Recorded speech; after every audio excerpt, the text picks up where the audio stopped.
Welcome back to another C programming tutorial. Today's video is going to be on for loops. In particular, we're going to be focusing on the three expressions of a for loop. So the format of a for loop kind of looks just like this, where we have expression 1, 2, and 3.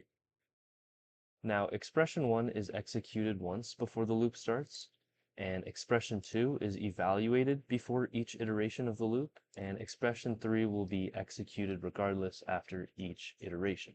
So now that we've gone over the purpose of each expression, let's see what they actually do with a few examples. So to start off a for loop, we need to define our variable that we will be using in our expressions. Let's make that an integer of I. We'll make a loop that prints out 5 numbers, being 0 to 4.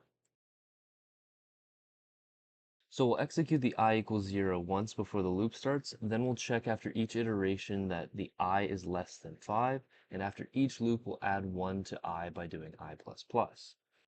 Now to see our code in action, we'll put a print function with a space after each line. Don't forget to put a semicolon. Now let's run our code and see what we get. Okay, as mentioned, we will get 0, 1, 2, 3, and 4. Okay, so that was a pretty simple loop that we just made. Now let's modify the increment of our loop to see how the loop evaluates our integer. We can print solely even and odd numbers with an increment of 2. Let's choose evens up to 10. For this, we can keep expression 1 the same and make expression 2 less than or equal to 10, and our increment will go up by 2 this time.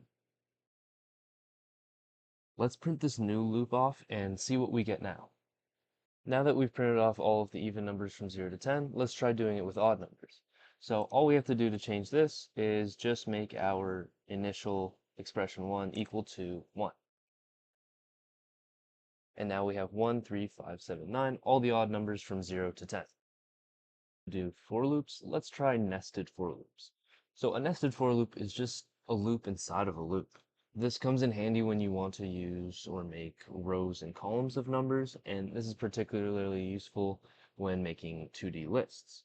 To start off, I'll initialize an outer and an inner for loop, and we'll make 2 loops of 3 commands. We'll print these all off as numbers, just to get the idea of what the nested for loop is used for. Okay, so what I've put together here will make 2 sets of 3 lines of code. So we'll have 1 and 1, 1 and 2, 1 and 3, and then we'll have 2 and 1, 2 and 2, 2 and 3, and you get the idea. So all I have to do to make this run is just add in our print statement, and you'll see the whole idea. Okay, so now let's print this off and see what we get. So now we have 1 and 1, 1 and 2, 1 and 3, 2 and 1, and so on. And this can be adjusted just by changing the 2 and the 3. So this is our rows and our columns in our case of 2D lists. So this is a nested for loop. And yeah, that's all I have for today's video. And thank you for watching. Hopefully you learned something.